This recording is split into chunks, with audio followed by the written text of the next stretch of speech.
అందరికీ నమస్కారం. నేను ఇటీవల రాగన్ ఆడియో ఫంక్షన్ జరిగితే ప్రీ రిలీజ్ ఫంక్షన్, దాంట్లో సరదాగా ఒక తెలుగు అమ్మాయిలతో పని చేయను అన్నట్టు ఒక హెడ్డింగ్స్ అన్ని యూట్యూబ్లో కొన్ని వెబ్సైట్లు తెలుగు అమ్మాయిలతో ఇక పని చేయను అన్న ఎస్కేఎన్, తెలుగు అమ్మాయిలతో ఇబ్బందులు ఉంటున్నాయి అన్న ఎస్కేఎన్ అనే విధంగా ఇదవుతుంది.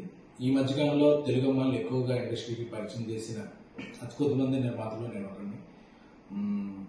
రేష్మ, ఆనంది, మానస, ప్రియాంక జావల్కర్, వైష్ణవి చైతన్య, ఐశ్వర్య, కుషిత, వీళ్ళందరినీ ఇప్పటివరకు ఇంట్రడ్యూస్ చేయడం, వర్క్ చేయడం జరుగుతుంది. అలాగే నెక్స్ట్ రాబోతున్న సినిమాలో హారిక, ఇంకొక కొత్త అమ్మాయి, ఇలా ఒక 8-9 మంది అమ్మాయిల్ని పరిచయం చేశారు. అలాగే ఈషా రెబ్బా, ప్రియా వడ్లమాని, ఈ మధ్య ఇనయ్య, అలాగా ఆల్రెడీ ఇంట్రడ్యూస్ అయిన ఒక 4 అంటే 12-13 అమ్మాయిలతో నా కెరీర్లో నేను పనిచేసింది 80% తెలుగు అమ్మాయిలు.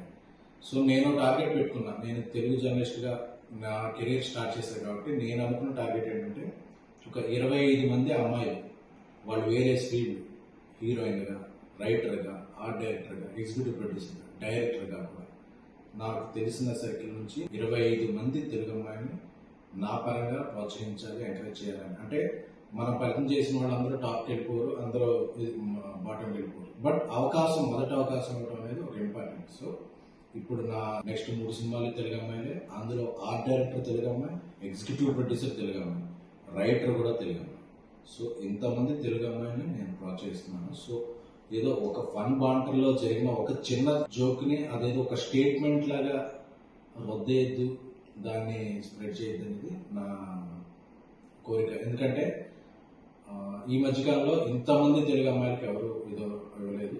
ప్లస్ నేను దాన్ని ఒక ఉద్యమంలా ముందుకు తీసుకెళ్తున్నాను కాబట్టి ఏదో ఒక జోక్లా తీసుకున్న తప్ప దాన్ని ఒక స్టేట్మెంట్లా తీసుకుని ఇక తెలుగు అమ్మాయిలకి అవకాశం ఉంటుంది. ఎందుకంటే నేను చేస్తున్న సినిమాలు, చేయబోయే సినిమాల్లో కూడా నా ఫస్ట్ ప్రిఫరెన్స్ తెలుగు అమ్మాయిలకే. సో దీంట్లో ఇక ఎటువంటి ప్రచారాలకి తావివ్వద్దని కోరుకుంటున్నాను. Thank you.